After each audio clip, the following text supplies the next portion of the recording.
What's up, Internet? Coach Dennis here. Follow along on this Tuesday morning strength and conditioning session.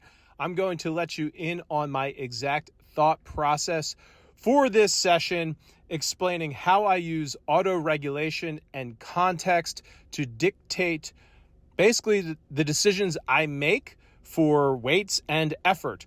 So today's workout to start was 5x5 deadlifts. Heading into this session, I said, hey, let's just add weight and see what happens. So set number one, I did 225. That moved pretty well.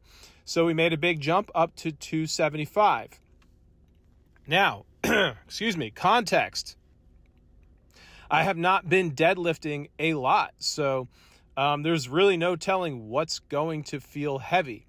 275 looks pretty good, felt pretty heavy. Not gonna lie. So, sure enough, we jump up to 325. Let's see what happens. I have really not been deadlifting at all. This is not part of the plan in terms of the coaching Cotter series, where we attempt to grow our arms, grow our legs, and get nasty shredded by the end of the year. So, sure enough, if you've been following along, I'm in a cut right now.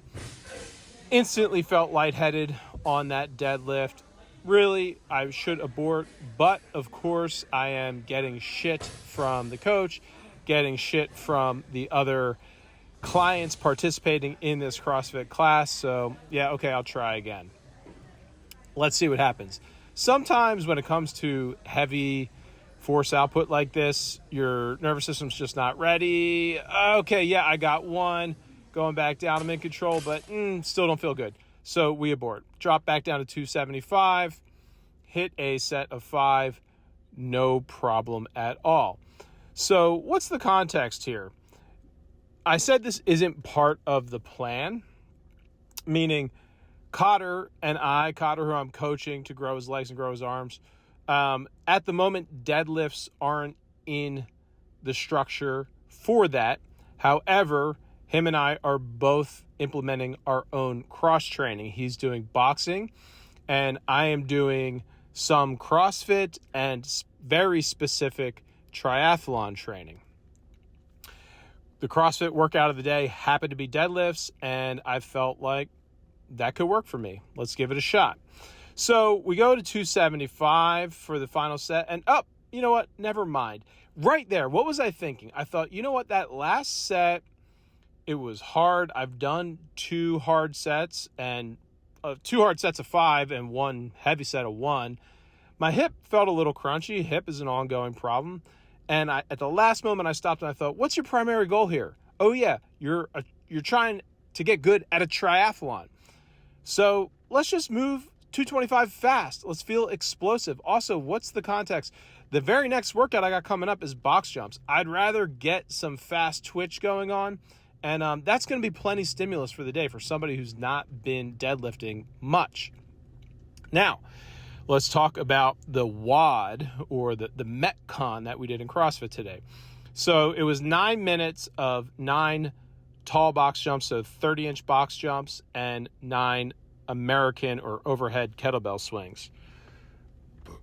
Now, in a typical CrossFit setting, well, this is a CrossFit setting, but with a typical CrossFit intent, if CrossFit is your primary goal, you're going to be doing these box jumps. You're going to be cycling them a lot faster than I am, and you're going to be landing low. But when I put my goals into context of this workout, which my goals, again, immediately are to do well in this triathlon coming up in 4 weeks, I look at this workout and I think I could benefit from some explosive training. So my intent with all of these box jumps is to land as tall as possible, be as explosive as possible. So if I could have landed straight-legged, I would have. So I'm taking my time and making sure every rep is really productive. I'm not rushing this, okay? Okay, so I do 9 of these. At some point, I start looking at my heart rate, and despite me slowing down, my heart rate still ends up settling in at about 160. Okay, so here we go. These overhead kettlebell swings will spike the heart rate. I love kettlebell swings, Russian, American. I don't really care as long as you're getting that good hip thrust and being explosive. They called for American today. I didn't want to be too much of a, rogue agent, so I just went along with that. That's fine. But I took my time between each round, got a sip of C4. That probably contributed to my heart rate staying up, but whatever. C4 and Zyn for life. And I started paying attention to my heart rate, and I figure at a 160 heart rate, staying explosive, that's a pretty good transfer of skill there. When I'm racing, my heart rate's probably going to be closer to 170, maybe even higher. And there's going to be points where suddenly the terrain changes and I need to be more explosive. I need to sprint up a hill or something like that. So being able to kind of switch into that fast twitch fiber under fatigue is a good skill to have. So I was okay with this workout. I ended up only doing 3 rounds, whereas the people who were racing this workout did 8, 9, 10 rounds.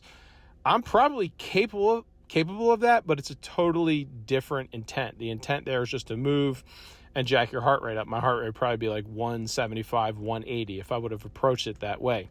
That was not my goal today with this particular workout. When I'm training my heart rate and training the energy systems, I'm doing that with more specific skills related to triathlon. So that's what I'll finish off with. So anyway, I guess I finish off here with some box jumps. I didn't really plan out how long these clips were. I just planned to talk along with it. Not much more to be said about this. Just try and jump as high as possible. They gave the 30-second countdown, so I did speed it up a little bit there towards the end. And that was fun. So then to finish off, once I collected myself, I got on the Echo bike. Now, my intent today was to do 15 sets of 20-second max effort sprint, or at least 90%, followed by 40 seconds of rest. So kind of training that lactic acid system, lactic power. And I also ended up using auto-regulation here. So I did my first 2 sets, which I think is all I'm going to show here, and I went, holy cow, this is hard as hell. So what I ended up doing was 3 sets. So I would do 40 seconds work, 20 seconds recovery, 40 seconds work, 20 seconds recovery, 40 seconds work. After that third 40 seconds, I would then wait till my heart rate came back down to 120 before starting the next set of 3. So I basically clustered the 3s together in order to get to that 15 total sets. That keeps the quality high. There's really no point in sprinting like this if the sprinting isn't sprinting. So I kind of gave myself a bottom line of 90 RPM. That's pretty high power output. This is going to help me with acceleration in triathlon. Like I said, it's going to kind of work those energy systems with lactic acid, etc., whatever. I don't really feel like getting too scientific about it. Although maybe I should. And if you're interested, because really all I've been showcasing lately is the strength portions of our training. If you're interested in conditioning workouts and the different styles of conditioning workouts, there's probably about 5 different interval setups that are really productive for you. Let me know, because you're now 9 minutes in. You're obviously interested in what I'm doing. Drop me a line in the comments, say conditioning, and I will start to talk about the conditioning workouts that I really like to get you fast and fit. I think that's a good spot to end. Yeah. All right. 1 take. That's all I got. You guys rock. Peace.